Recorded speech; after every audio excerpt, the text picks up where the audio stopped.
créatrice qui façonne l'évolution humaine elle-même. Du coup, si père et mère ne désignent pas que nos parents, alors de qui parle-t-on?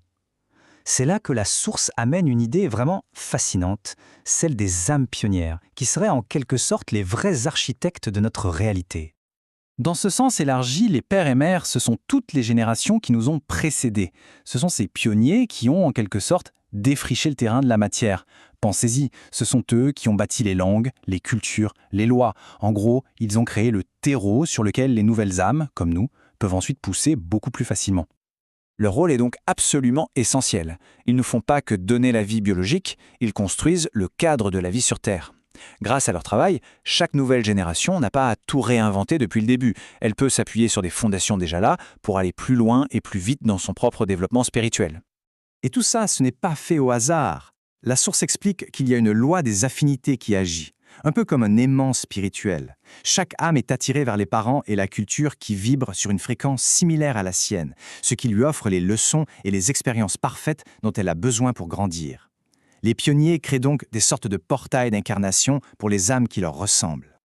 On arrive maintenant au cœur du sujet, au point de bascule de cette réinterprétation.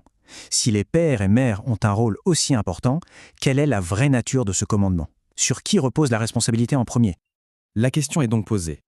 Avec ce rôle immense de pionnier en tête, qui est le premier destinataire de cette instruction divine? Et là, la réponse renverse toute la perspective. La source est très claire. Ce commandement s'adresse d'abord et avant tout aux parents, aux aînés, aux pionniers. C'est à eux, les bâtisseurs du monde, que l'ordre est donné. Ce n'est pas une demande faite aux enfants, mais bien une exigence faite à ceux qui sont censés guider. Du coup, le sens devient limpide. L'honneur n'est pas un droit automatique qu'on a juste parce qu'on est parent. C'est une conséquence. Le commandement dit en fait « Parents, agissez de telle façon que vos enfants puissent vous honorer ». Votre responsabilité, c'est d'être un guide fiable, un phare sur ce fameux chemin du retour vers la lumière. Et cette responsabilité, elle est énorme. La source utilise des mots très très forts. Un parent qui mène une vie indigne ne se fait pas seulement du mal à lui-même.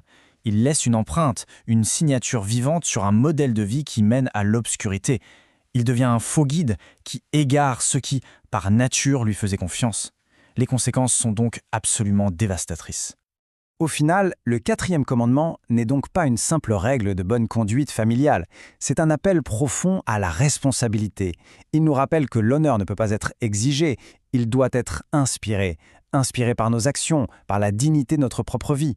Et ça nous laisse avec une question essentielle. Comment est-ce que nous, en tant qu'individus, en tant que génération, on prépare le terrain pour ceux qui viendront après nous ?